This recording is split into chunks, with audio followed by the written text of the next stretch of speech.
Assalamualaikum warahmatullahi wabarakatuh. Halo teman-teman semuanya, apa kabar?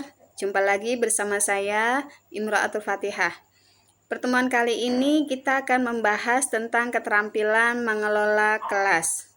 Keterampilan mengelola kelas. Kelas merupakan sarana atau wahana yang paling dominan untuk terselenggaranya proses pembelajaran bagi siswa.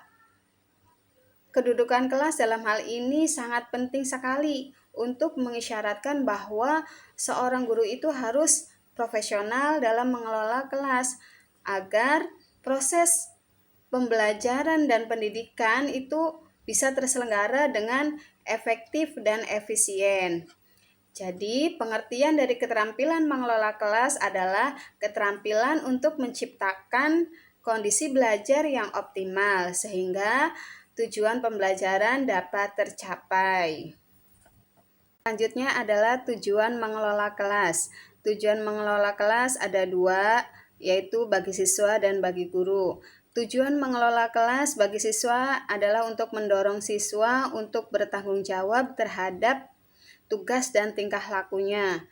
Sedangkan tujuan mengelola kelas bagi guru adalah yang pertama, menjaga kelancaran dan penyajian dalam proses kegiatan belajar mengajar.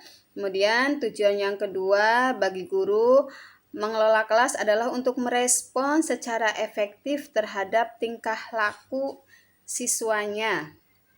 Prinsip-prinsip dalam mengelola kelas ada 6. Yang pertama adalah kehangatan dan keantusiasan. Hangat dan antusias sangat diperlukan sekali dalam proses belajar mengajar. Guru yang hangat, guru yang akrab pada siswanya akan menunjukkan antusias pada tugasnya atau aktivitasnya dan akan berhasil dalam mengimplementasikan pengelolaan kelas. Kemudian, prinsip yang kedua adalah tantangan. Tantangan dalam hal ini untuk dapat meningkatkan semangat belajar siswa. Guru tersebut harus dapat memperhatikan dalam penggunaan baik itu kata-kata, tindakan, atau cara kerja, atau bahkan pelajaran yang sifatnya menantang. Kemudian prinsip yang ketiga adalah bervariasi. Bervariasi dalam hal ini adalah untuk menghindari kejenuhan atau kebosanan dalam hal belajar. Guru harus dapat memvariasikan mengajarnya itu baik melalui metode belajar, baik menggunakan alat media atau pembelajaran, serta pola interaksi terhadap siswa-siswanya. Kemudian prinsip yang keempat adalah keluasan. Keluasan yang dimaksud adalah keluasan tingkah laku guru dalam mengubah strategi mengajarnya.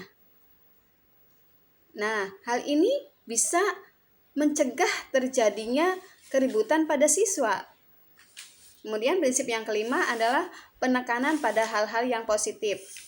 Pada dasarnya seorang guru itu dalam mengajar dan mendidik harus menekankan pada hal-hal yang positif ya, dan menghindari pemusatan perhatian pada hal-hal yang negatif. Tidak mungkinlah guru mengajarkan atau mendidik pada hal-hal yang negatif. Pasti semua guru akan mengajar dan mendidik pada hal-hal yang positif kepada siswanya. Kemudian prinsip yang terakhir adalah yang keenam itu penanaman disiplin diri. Di sini guru harus dapat mendorong siswa untuk melaksanakan disiplin diri dan sebagai seorang guru juga harus dapat menjadi teladan yang baik bagi siswanya, terutama dalam menerapkan disiplin dalam segala hal, baik itu tutur kata, baik itu tingkah laku ataupun yang bersifat fisik lainnya.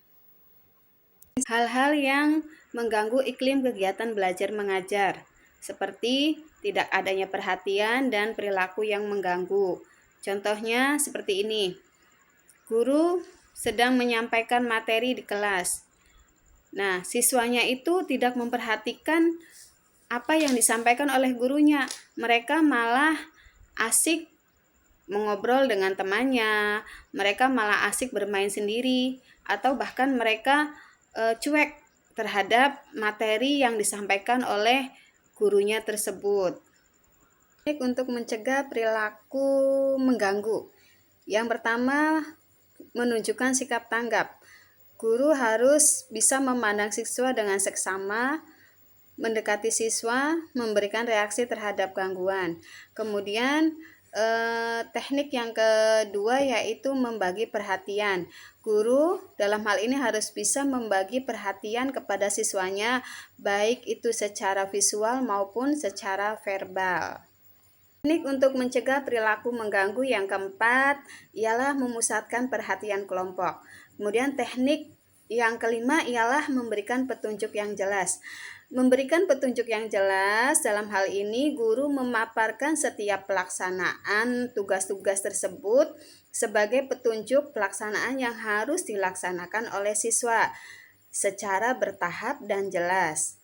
Kemudian teknik yang kelima adalah menegur atau memberi teguran secara bijaksana.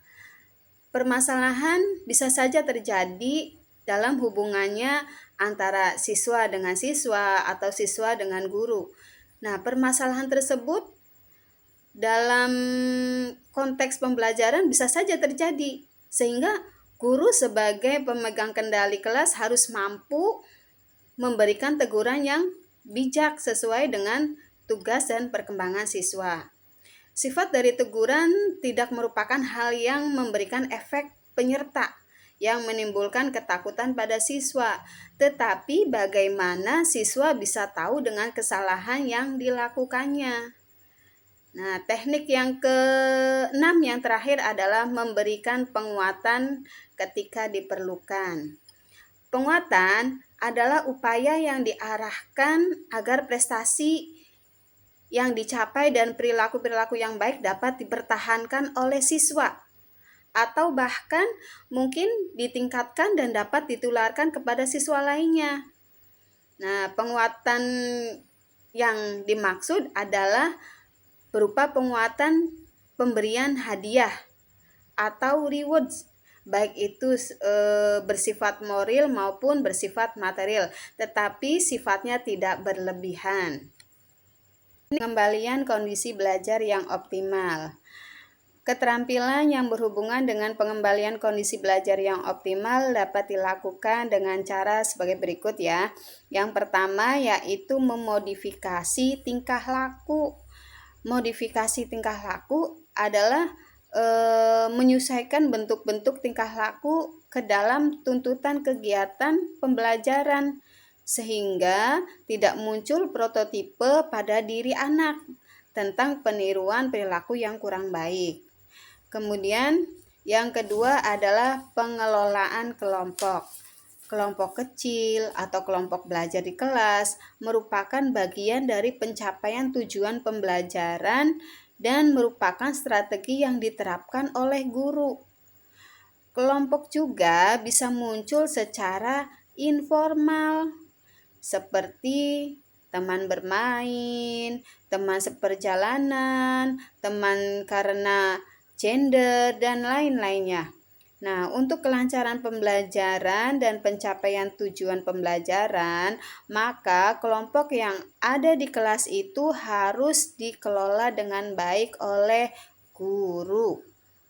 Hal-hal yang harus dihindari dalam menerapkan keterampilan mengelola kelas antara lain sebagai berikut. Yang pertama ialah campur tangan guru yang berlebihan. Yang kedua, menghentikan penjelasan tanpa alasan yang jelas. Yang ketiga, ketidaktepatan memulai dan mengakhiri kegiatan. Yang keempat, penyimpangan dalam proses kegiatan belajar mengajar. Dan yang kelima, yang terakhir adalah pembicaraan guru yang bertele-tele. Itulah tadi pemaparan materi tentang keterampilan mengelola kelas. Semoga apa yang saya sampaikan tadi dapat bermanfaat dan dapat menambah wawasan pengetahuan kita semua. Dan jangan lupa teman-teman, apabila ada pertanyaan, tulis saja di kolom komentar. Terima kasih atas segala perhatiannya. Sampai jumpa lagi. Assalamualaikum warahmatullahi wabarakatuh.